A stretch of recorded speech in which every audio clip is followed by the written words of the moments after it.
A year after our divorce, I finally felt like myself again. The silence didn't hurt anymore. The empty side of the bed didn't feel like punishment.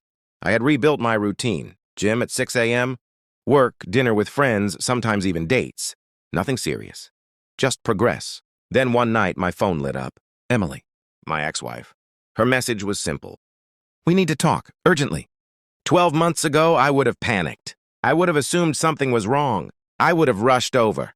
Instead, I looked across the table at the woman sitting with me. Her sister, Rachel. Life is strange like that. After the divorce, Rachel reached out, not to defend her sister, but to check on me. She admitted she never agreed with how Emily treated me during the last year of our marriage. We started talking occasionally, then more often, eventually dinner. That night, I replied, "Another time. I'm on a date with your sister." Within seconds, my phone exploded with calls. The next morning, Emily showed up at my apartment. She looked shaken. "I made a mistake," she said. "I thought you'd always be there." That sentence told me everything. She didn't miss me. She missed access. I calmly told her I had moved on, not out of revenge, not to hurt her, but because I deserved someone who chose me the first time. Rachel and I didn't rush into anything, but that moment confirmed something powerful. The best revenge isn't getting even. It's outgrowing someone who thought you'd never leave. A year after our divorce, my ex texted me out of nowhere. "Call me, it's important." I ignored it. 5 minutes later, "I heard something about you and my sister. Is it true?" I smiled, because the irony was unbelievable. During our marriage, she once told me she was at a girls' weekend. Months later, I found out she had booked a hotel room with a co-worker. Room 331. I never confronted her with anger. I confronted her with proof. Now, 1 year later, she was the one asking questions. Yes, I had gone to dinner with her sister. No, it wasn't planned revenge. Life just shifted that way. When I finally called her back, she was crying. "You're trying to hurt me." I paused. "I never tried to hurt you," I said. "But you didn't mind hurting me." Silence. She admitted her new relationship had ended. The co-worker she left me for, married. He never intended to leave his wife. Suddenly, she wanted stability again. But I wasn't stability anymore. I was freedom. And for the first time, I didn't feel angry. I felt indifferent. And indifference hurts more than anger ever could. The divorce had been finalized for exactly 1 year, when her mom invited me to a family birthday dinner. Strange, right? But I was close to her family, especially her younger sister, Olivia. I debated going. Then I decided I had nothing to prove. When I walked into that house, my ex froze. She didn't know I'd been invited. Dinner was awkward.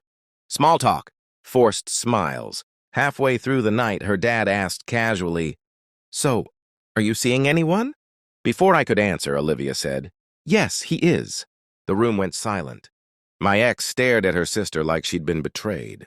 Later that night, she cornered me outside. "You're doing this to get back at me." I shook my head. "No, I'm doing this because your sister treats me with respect." That was the truth. Sometimes closure doesn't come from apologies. It comes from upgrading your standards.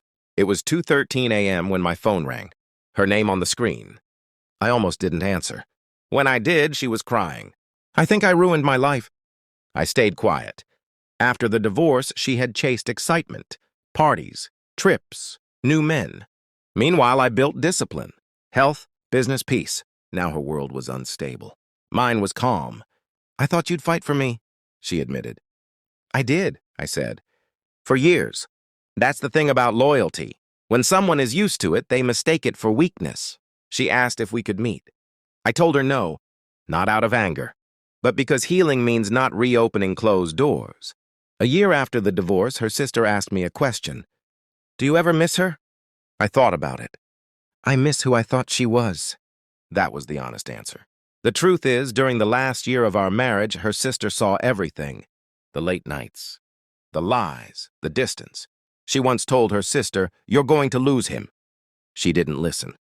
When my ex found out we had started seeing each other, she sent a long message accusing us of betrayal. But betrayal had already happened, just not by us. The twist? Months later, my ex admitted something shocking. She never expected me to rebuild. She thought I would stay broken.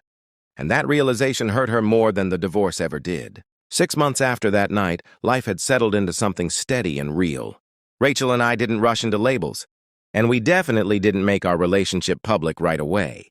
We knew how messy it could look from the outside, but what we had wasn't built on revenge or drama, it was built on honesty. She never tried to compete with her sister, and I never tried to use her to prove a point.